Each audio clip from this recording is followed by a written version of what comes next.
साहब, जैसे ही रात को 1 बजते हैं, पता नहीं वो कुत्ता उस कुएं में देखकर जोर जोर से भौंकने लगता है।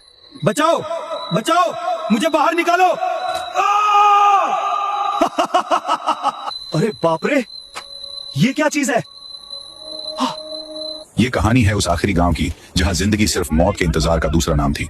कहानी उस रात की है जब आसमान से तारे गायब थे और हवाओं में बारूद की गंध घुली हुई थी। कहानी है एक बेजुबान की जिसने वो देख लिया जो इंसान नहीं देख पाए, और एक ऐसी गद्दारी की जिसने अपनों को ही पीठ पीछे से काट दिया। क्या होता है जब देश की हिफाजत करने वालों को ही मौत के मुंह में धकेल दिया जाता है? क्या होता है जब एक कुत्ता अचानक पागलों की तरह जमीन खोदने लगता है क्योंकि कुएं के तल में जो मिला वह किसी की भी रातों की नींद उड़ाने के लिए काफी है। अगर इस कहानी ने आपके रोंगटे न खड़े कर दिए तो कहना। अगर वीडियो दिल को छुए तो लाइक और सब्सक्राइब करना मत भूलना। सुंदरपुर भारत और एक बहुत ही चालाक दुश्मन देश की सरहद पर बसा हुआ आखिरी गांव था। यहाँ के लोग मजबूत थे क्योंकि उन्होंने हमेशा अपने सिर पर मौत का साया नाचते देखा था। गांव के बाहर जो इलाका था वहां दूर दूर तक सिर्फ बंजर जमीन थी और कंटीले तार थे जो 2 देशों को बांटते थे। इस गांव में एक लड़का था जिसका नाम विक्रम था। विक्रम कोई आम लड़का नहीं था, वह भारतीय सेना में लांस नायक के पद पर तैनात था। विक्रम जब भी छुट्टी लेकर गांव आता था तो गांव का हर बच्चा उसके पीछे पीछे दौड़ता था। विक्रम के चेहरे पर हमेशा एक गर्व वाली मुस्कान रहती थी। उसके पास एक कुत्ता था, टाइगर। यह एक हट्टा कट्टा देसी कुत्ता था जिसका रंग ऐसा था जैसे तपती हुई रेत। टाइगर की आंखें इतनी तेज थीं कि वह रात के अंधेरे में भी पत्तों की हलचल भांप लेता था। विक्रम और टाइगर का रिश्ता सिर्फ एक फौजी और उसके कुत्ते का नहीं था, वे दोनों भाई जैसे थे। विक्रम की माँ अक्सर हंसते हुए कहती थी कि मेरा बेटा तो एक ही है, लेकिन भगवान ने उसे 2 जिंदगियां दी हैं, एक उसकी खुद की और दूसरी इस टाइगर की। दिन मजे से कट रहे थे, लेकिन फिर वो रात आई जिसने सुंदरपुर की किस्मत ही बदल दी। यह सर्दियों की एक बहुत ही सर्द रात थी। अचानक सरहद पर भारी गोलाबारी शुरू हो गई। आसमान जैसे आग उगल रहा था। गांव के लोग अपने अपने घरों में दुबक गए थे। 2 दिन बाद जब गोलीबारी रुकी तो सेना की एक टुकड़ी गांव आई। उन्होंने विक्रम की मां को बताया कि उनकी टुकड़ी पर बहुत भयानक हमला हुआ था और विक्रम लापता है। कुछ दिन बाद सेना ने विक्रम को शहीद घोषित कर दिया। उन्होंने बताया कि विक्रम की बंदूक और उसकी वर्दी का एक टुकड़ा खून से सना हुआ मिला है, इसलिए उसके बचने की कोई उम्मीद नहीं है। विक्रम की बूढ़ी माँ और उसकी छोटी बहन जैसे टूटकर बिखर गए। पूरे गांव ने मिलकर विक्रम को श्रद्धांजलि दी। सब रोए, लेकिन एक था जिसने एक भी आंसू नहीं बहाया, वह था टाइगर। उस दिन से टाइगर बिल्कुल बदल गया। उसने खाना पीना छोड़ दिया। वह घर में नहीं रहता था, बल्कि गांव के बाहर एक पुराने और सूखे कुएं के पास चला जाता था। वह कुआं बहुत पुराना था और गांव वाले उसे मनहूस मानते थे। कहा जाता था कि सालों पहले उस कुएं का पानी अचानक लाल हो गया था और तब से उसे किसी ने इस्तेमाल नहीं किया था। कुएं के आसपास झाड़ियां उगाई थी और लोग उधर जाने से भी डरते थे, लेकिन टाइगर ने अब वही अपना ठिकाना बना लिया था। दिन भर वह उस कुएं की मुंडेर पर लेटा रहता, जैसे किसी का इंतजार कर रहा हो। लेकिन असली डरावना खेल तब शुरू होता जब रात के ठीक 1 बजते। जैसे ही घड़ी में 1 बजता, टाइगर अचानक उठ खड़ा होता। उसके शरीर के बाल खड़े हो जाते और वह पागलों की तरह उस सूखे कुएं के अंदर झांक कर जोर जोर से भौंकने लगता। उसकी आवाज में इतना दर्द और इतना गुस्सा होता था कि सुनने वालों की रूह कांप जाती थी। गांव के लोग डरने लगे थे। कुछ लोगों ने कहा कि यह कुत्ता पागल हो गया है। कुछ ने कहा कि विक्रम की आत्मा इस कुएं में भटक रही है और टाइगर उससे बात करता है। गांव के सरपंच, जो कि एक बहुत ही अमीर और रसूखदार आदमी थे, जिनका नाम धन सिंह था, उन्होंने सख्त हिदायत दी कि इस कुत्ते को यहाँ से भगाओ। लोग उसे पत्थर मारते, डंडे से डराते, लेकिन टाइगर वहां से नहीं हटता था। वह थोड़ी दूर जाता और फिर वापस उसी कुएं के पास आकर भौंकने लगता।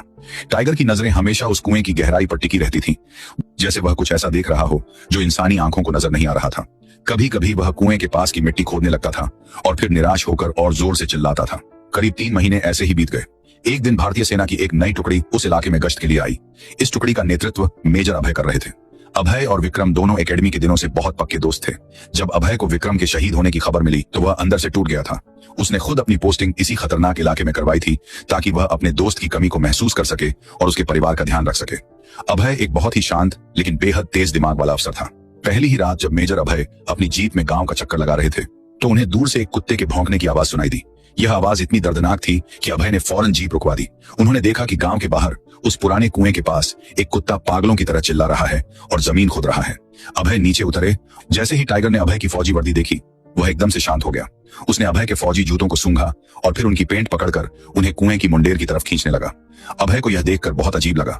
उन्होंने अपनी टॉर्च निकाली और कुएं के अंदर रोशनी की। कुआं बहुत गहरा था, नीचे सिर्फ पत्थर, सूखा कचरा और बहुत सारा अंधेरा था। अभय को लगा कि शायद कोई छोटा जानवर नीचे गिर गया होगा और कुत्ता उसी को देखकर भौंक रहा है, लेकिन टाइगर का व्यवहार कुछ अलग ही कह रहा था। वह कुएं के अंदर देखकर भौंकता और फिर अभय की तरफ देखकर अपनी पूंछ हिलाता। अभय ने टॉर्च की रोशनी कुएं के आसपास की जमीन पर डाली। वहां उन्हें कुछ ऐसा दिखा जिसने उनके माथे पर लकीरें ला दी। कुएं के पास की मिट्टी में कुछ निशान थे। ये जूतों के निशान थे, लेकिन ये कोई आम जूते नहीं थे। ये भारी आर्मी बूट्स के निशान थे। अभय को पता था कि हमारी सेना का कोई भी जवान रात के वक्त इस मनहूस कुएं के पास नहीं आता है। तो फिर ये निशान किसके थे? अभय के दिमाग में शक का कीड़ा रेंगने लगा। उन्होंने अपने साथ आए हवलदार राम सिंह को बुलाया और कहा कि राम सिंह, कल सुबह हम इस कुएं की पूरी तरह से जांच करेंगे। राम सिंह ने थोड़ा झिझकते हुए कहा कि साहब, यह कुत्ता तो पागल है। गांव वाले कहते हैं कि जब से विक्रम मरा है तब से इसका दिमाग फिर गया है। आप इस पर ध्यान मत दीजिए। अभय ने टाइगर की आंखों में देखा। वहां कोई पागलपन नहीं था, वहां एक अजीब सी उम्मीद थी, एक ऐसी तड़प थी जैसे वह चीख चीख कर कुछ बताना चाह रहा हो। अभय ने टाइगर के सिर पर हाथ फेरा। टाइगर ने अपना भारी सिर धीरे से अभय के हाथ पर रख दिया और एक बहुत ही धीमी सी आवाज निकाली। अभय समझ गए कि यह बेजुबान कुछ तो जानता है। अगली सुबह सूरज की पहली किरण के साथ मेजर अभय अपनी पूरी टीम और सारे साजो सामान के साथ उस कुएं पर पहुंच गए। उनके पास मजबूत रस्सियां, सीढ़ियां और बहुत ही तेज रोशनी वाली सर्च लाइटें थीं। जब गांव वालों को पता चला कि सेना कुएं की जांच कर रही है तो वहां भीड़ जमा हो गई। सरपंच धन सिंह भी वहां पहुंच गए। उनके चेहरे पर थोड़ी घबराहट थी, लेकिन उन्होंने अपनी मुस्कान के पीछे उसे छिपाने की पूरी कोशिश की। सरपंच ने मेजर अभय से कहा कि अरे मेजर साहब, आप अपना कीमती वक्त क्यों बर्बाद कर रहे हैं? इस कुएं में कुछ नहीं है, हमने कई बार इसे देखा है, ये तो बस एक पागल कुत्ते का ड्रामा है। अभय ने सरपंच की बात को पूरी तरह अनसुना कर दिया।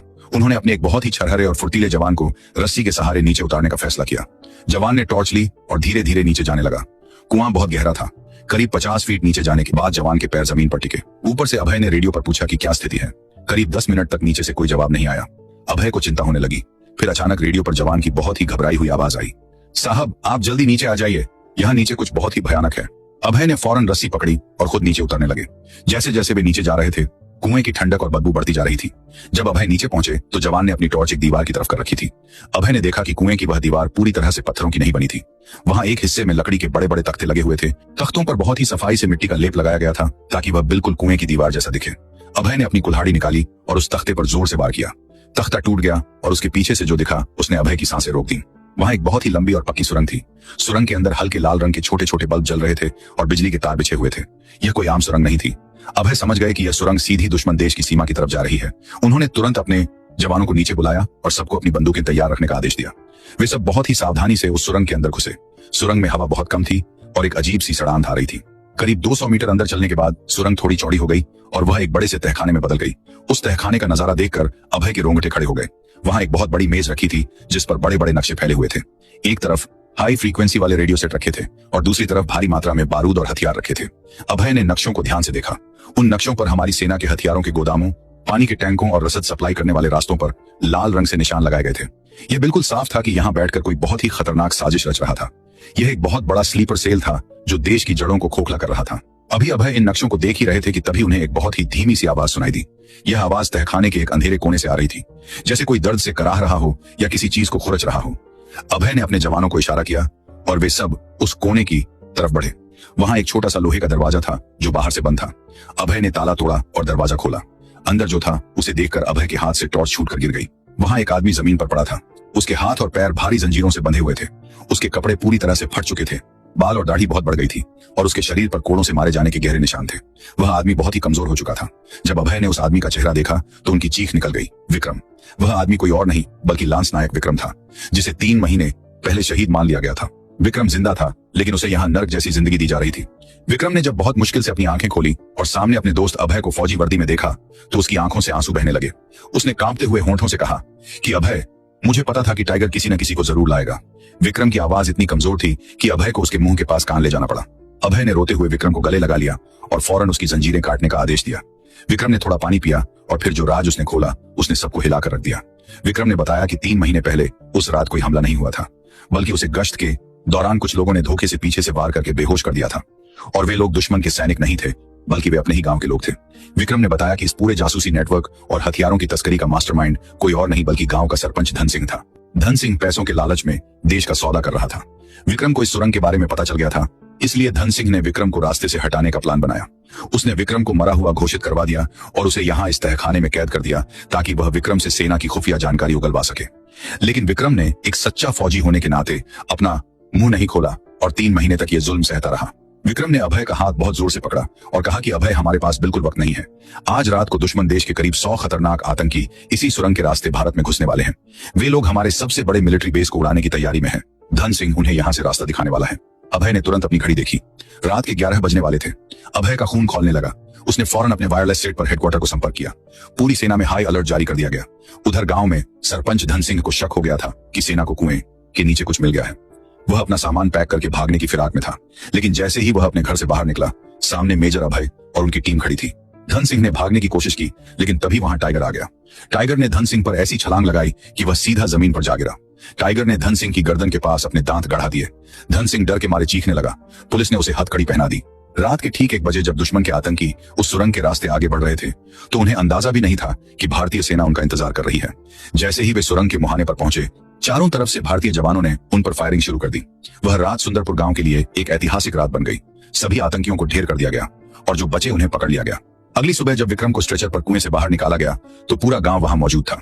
विक्रम की मां दौड़ती हुई आई और अपने बेटे के सीने से लगकर फूट फूट कर रोने लगी।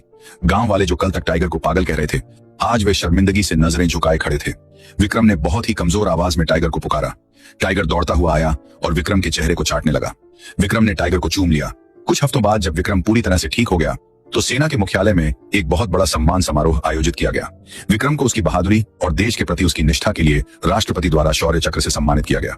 लेकिन उस दिन का सबसे बड़ा हीरो कोई इंसान नहीं, बल्कि एक बेजुबान कुत्ता था। सेना प्रमुख ने खुद टाइगर को एक विशेष मेडल पहनाया। उस मेडल पर लिखा था, देश का सबसे वफादार सिपाही। टाइगर को सेना में आधिकारिक तौर पर शामिल कर लिया गया। धन सिंह को गद्दारी के जुर्म में उम्र कैद की सजा हुई।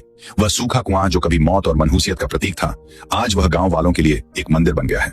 आज भी सुंदरपुर गांव के लोग अपने बच्चों को टाइगर की कहानी सुनाते हैं, यह बताने के लिए कि इंसान भले ही पैसों के लिए बदल जाए, लेकिन एक कुत्ता अपने मालिक और अपने फर्ज के प्रति आखिरी सांस तक वफादार रहता है। तो दोस्तों, यह थी वो कहानी जिसने हमें सिखाया कि कभी कभी वो लोग जिन्हें हम पागल समझते हैं, वे हमसे ज्यादा समझदार और वफादार होते हैं। देश की हिफाजत सिर्फ सरहदों पर खड़े जवान नहीं करते, बल्कि हर वो दिल करता है जिसमें अपने वतन के लिए प्यार हो, फिर चाहे वह दिल किसी इंसान का हो या किसी बेजुबान जानवर का। अगर आपको यह कहानी पसंद आई हो और टाइगर की